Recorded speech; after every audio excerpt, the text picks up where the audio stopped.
Hello everybody, happy Thursday. Welcome to Ride VIP, the rideshare channel.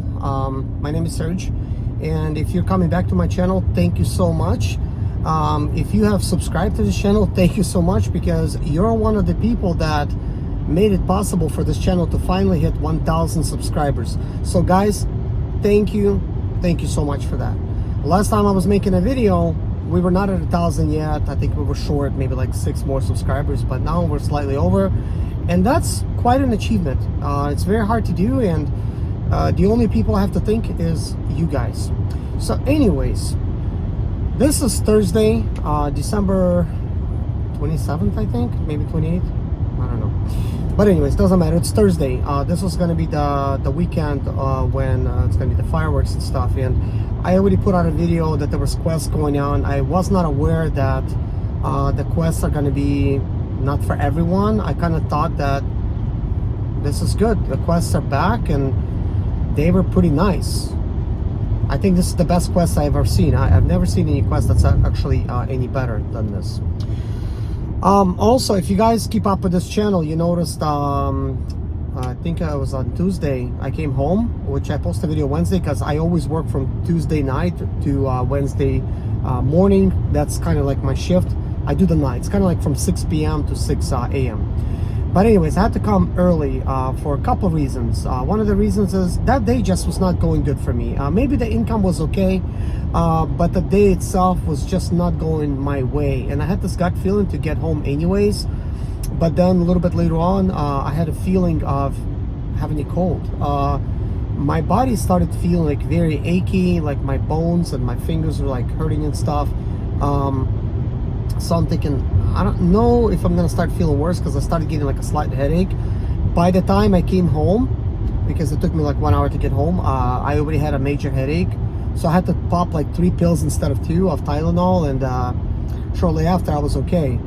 But I spent a couple days home, and I must say I feel a lot better now. And also thank you guys so much for writing those comments, letting me know to drink some lemon and stuff, and get some sunlight, and drink lots of water, and basically fast. And that's what I did. And I must say I look a little bit better than I was at the beach, because at the beach I was eating like crazy. One of the things I like about holidays is like the food. Like Thanksgiving, I started munching like crazy, and then I kind of stopped, and then Christmas came around, and they had like so many snacks, and I took them to the ocean.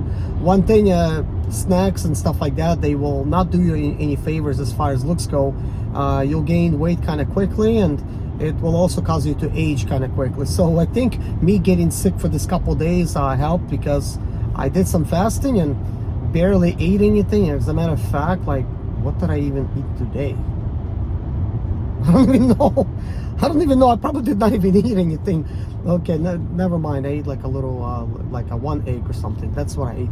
But anyways, normally I don't eat this light, but I also don't like to eat heavy. But I always forget like what I ate. But anyways, guys, this is kind of like little updates, and I'm speaking to you guys, like my viewers that's been subscribing and stuff like that, and you guys been kind of like conversating with me in the comments, so I feel like I already know you guys. I'd like to tell you some stuff, and you know, some jokes and stuff like that. But thank you for wishing me well. I'm well now, and since because of those quests, I'm back. But obviously Thursday there's no quest, so right now I don't have really like any incentive to go to work. But since I'm a workaholic, I'm just gonna go ahead and get back to work, if that makes any sense.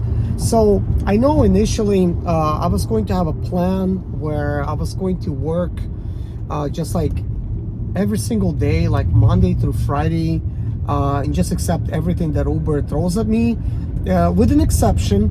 I do not want to go outside my city. Like, there's no way I'm going to accept something, especially like 70 miles away or longer. But I really don't want to go outside of Charlotte.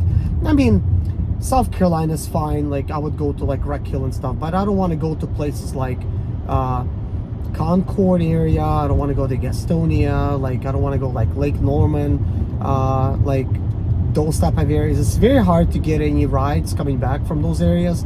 There's some local rides there in those areas, but it's a very long shot to try to get back to Charlotte. So I had some bad experiences when it comes to me getting outside my area, when I was accepting everything with that exception. Before I made these rules and before this channel, I used to take like everything that they threw at me, and I would end up like in these weird places. Then I had to get back and just deadhead, only to be sent that same day, sometimes 4 times that day, to be sent to some area that does not even have anything, and then I have to end up deadheading back to Charlotte. So I realized very quickly what a waste of fuel that is, and yeah, like that is that. So I try to make that little rule because I need it to at least make some kind of sense. Also, I do want to address couple more little things. So some of you guys, not many, but I still respect each and one of you, and I want to respond as much as I can, because I'm sure this probably in everybody's mind. I was told that it's kind of dumb and I'm not a good businessman by using a BMW to do Uber. And while you're correct, and I know you want me to talk about what best vehicle to use, but I think we all already know that you need to work with what you got, first of all. And we all already know that the best vehicles to use is the most fuel efficient vehicles and the most reliable vehicles. And the most reliable vehicles would be, according to the general belief, would be Toyota and Honda, or like a Lexus and Acura. Some people think Nissans. I have a lot of Nissans. I actually don't even own any Hondas or Toyotas. But I'm gonna tell you this: I buy Nissans with issues, just because I could get a very good deal on them. But Nissans are notorious for CVT transmissions going bad, and when that goes bad, $5,000, boom, right there. You cannot work on CVT transmissions. So Nissan is okay. I've used it. Nissan Altima, 35 miles per gallon. It's great. But this BMW is 25 miles per gallon. Yeah, there is a difference. I know sometimes I said like 19 to 20 because I measured it and remeasured it. I get different outcomes. So sometimes it's 25, sometimes it's 19. You know, go figure. But sometimes I'm very heavy-footed and other times I'm not. So I think those days that I drive peacefully is the days that I'm saving the most amount of fuel.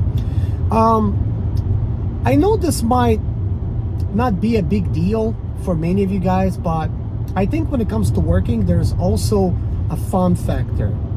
Some cars are more funner than others, and to me, BMW brings me a lot more joy. It's a lot more funner. It's like overall, it's just a really fun car, you know? So I'm willing to pay for that. It's kind of like if you go somewhere and you spend money for that fun factor, I'm willing to pay for that. Also, I do believe there's a possibility that I'm getting better tips because I have a BMW. Because I keep the BMW clean in and out. The car's black on the outside. It's a 2010, but people are thinking this is a 2017, 2018. I even had people think it's a 2022 model. Just because they get inside and they're looking at it like the car's in very great shape. Like it was probably a one-owner car. I believe it was a one-owner since I bought it. So I don't think there was any kids sitting in it prior to me owning it. I have kids. So the back seat and everything, it's nice and comfortable. Like the leather's clean, like it's not wore out. Like everything's good about this car. So same thing for the front. There's no rips or tears in the leather. So anyways, when people get in, they always compliment how clean it is, how nicely it smells inside. They're surprised sometimes that they got a black. So they're asking me like, oh, is this Uber black? Did Uber send me a Uber black? And they're concerned about that. They're gonna have to pay more. So when I tell them that they don't, it's a good surprise for them, you know. So sometimes I think possibility it could result in a better tip just because they're thinking they're getting higher quality of service. But imagine if I just had like a Toyota Corolla, it would just be like a normal Uber. But then there's this other factor. If you have a Toyota Corolla, and if it's clean, you know, to them you appear like you need the money. With the BMW, they might look, got a BMW. He's probably making all the money he's gonna need with Uber, and they might not tip me because of that.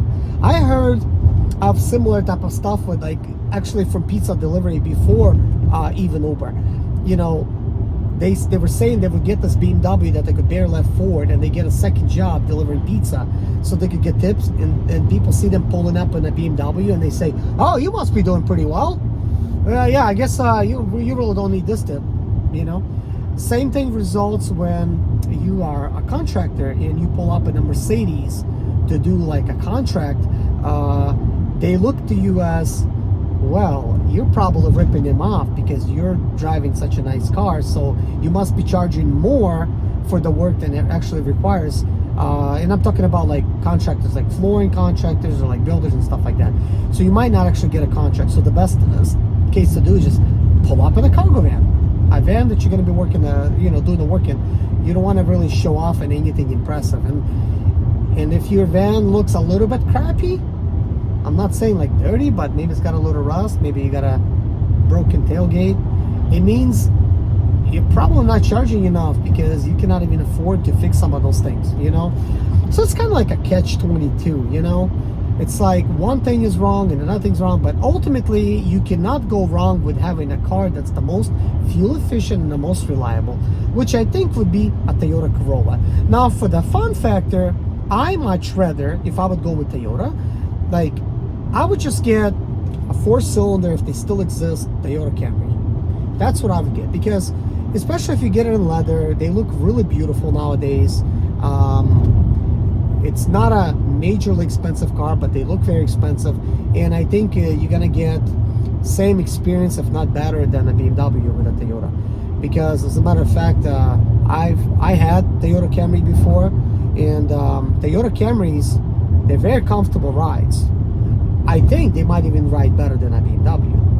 BMW just, it really has the performance features to it. Like, it really goes when you want it to.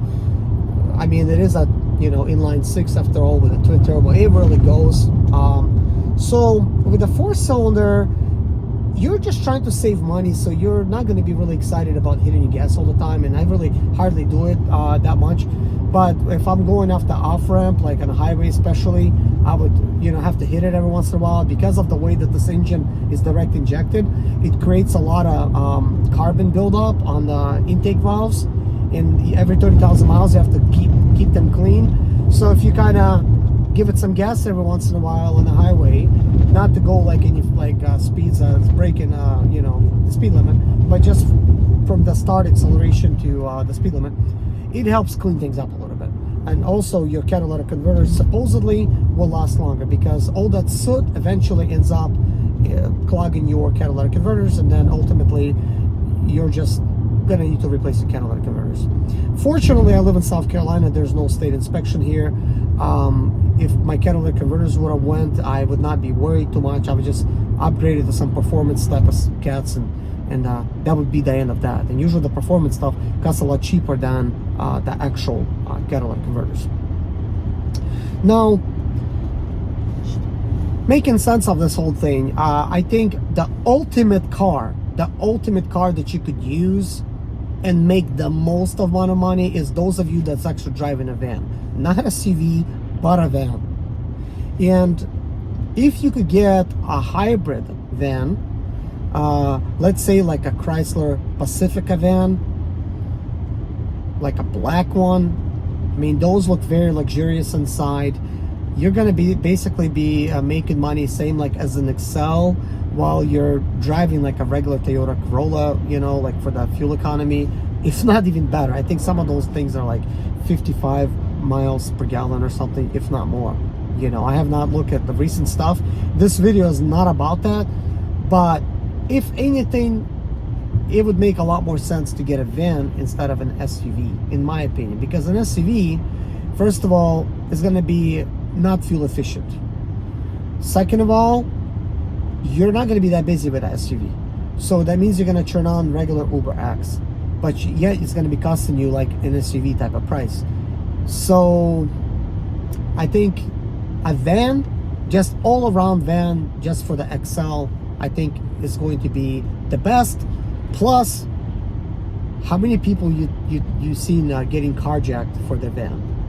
I doubt that you're gonna get carjacked for a van. But let's say if you got like a scat pack or something, you might. And I doubt somebody's gonna carjack this old BMW. And if they do, I'll give it to them. I mean, I paid $2,500. I already got my money's worth out of it. I'll just say take it. You know. Now that being said, I am working on another vehicle to try to use for Uber, and it's somewhat of an SUV, but I don't think it's going to count as an SUV. I acquired a Jeep Patriot for $3,500. It's a 2015 model with 75,000 miles. It's a 4-cylinder engine. I think it's a 2.2. I'm not really sure. Could be a 2.4. But those things are supposed to be like very fuel efficient. They don't have the fun factor. They're not that fast, but I think for using it for Uber might be pretty good, because it's not good. You know, you sort of get like more luggage space still, but I don't think it's going to get the SUV rate unless you have the 7 seats. Now, if I can get like an XL, like that would be kind of interesting. I need to probably see what would actually qualify as. Maybe it's just going to be like an Uber X. I need to look into that. But I think you really need at least 6 or 7 seats in order for that to be that XL. You know, I don't know. Let me know, guys. Like, would something like, for instance, like a Nissan Rogue qualify? Because I also have a Nissan Rogue, 2010 Nissan Rogue. That's 35 miles per gallon, 4-wheel drive. It's a cute little SUV, nothing special. I have that, so I could either do one or the other. So the Nissan Rogue has about like, I think like 94,000 miles on it, something like that. I still have my Nissan Altima. It does need a head gasket fixed. I could use that as well. I wasn't planning to use the BMW, but I'll tell you what, I do not feel bad that I'm using this BMW. If anything, if this car breaks, I'll fix it if it breaks, because I fix everything myself. Now, if you cannot fix everything yourself, then I do not recommend that you drive a BMW, because BMWs are very high maintenance. So I try to buy parts the cheapest I can, and I do all the service on it myself. And with that being said, it's kind of affordable to me. But even if you have the cheapest car possible and it breaks down and you don't do the service yourself, it's still going to cost you a lot of money.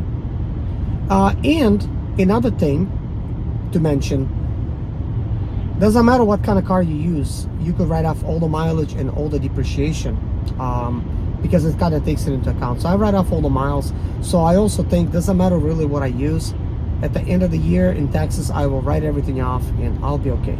Now, if this was a Toyota or a Nissan or Honda, it would still be the same mileage deduction. So it doesn't matter. But ultimately, I feel like I'm okay.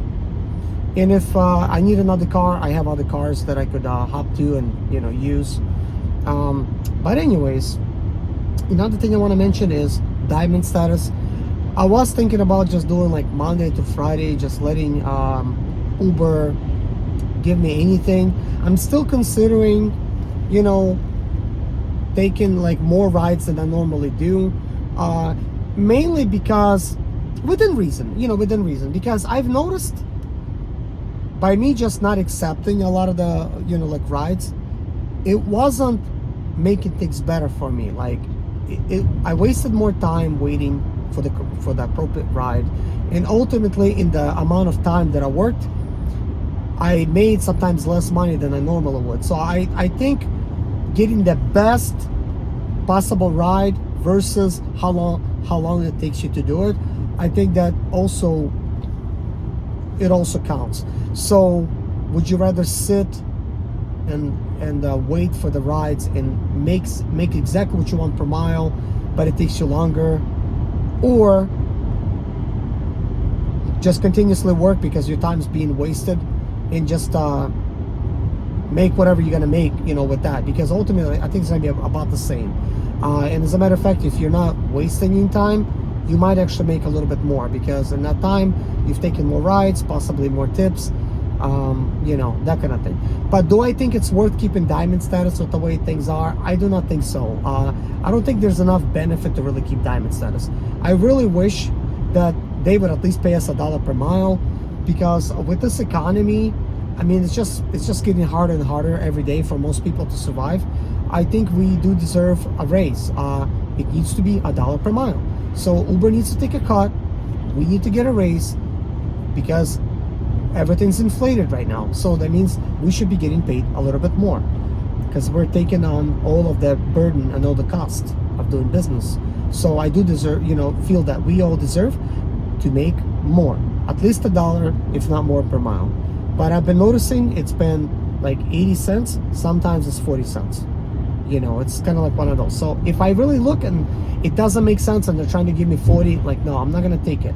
Like, if it's 70 to 80, I will still take it, because I just want to continuously work. And I'm not going to accept stuff that's just outside of the city. Well, anyways, I think that about does it. Thank you guys so much for watching. Take care of yourself. I'll see you guys in the next video, and I'll talk to you again in the morning. Bye-bye.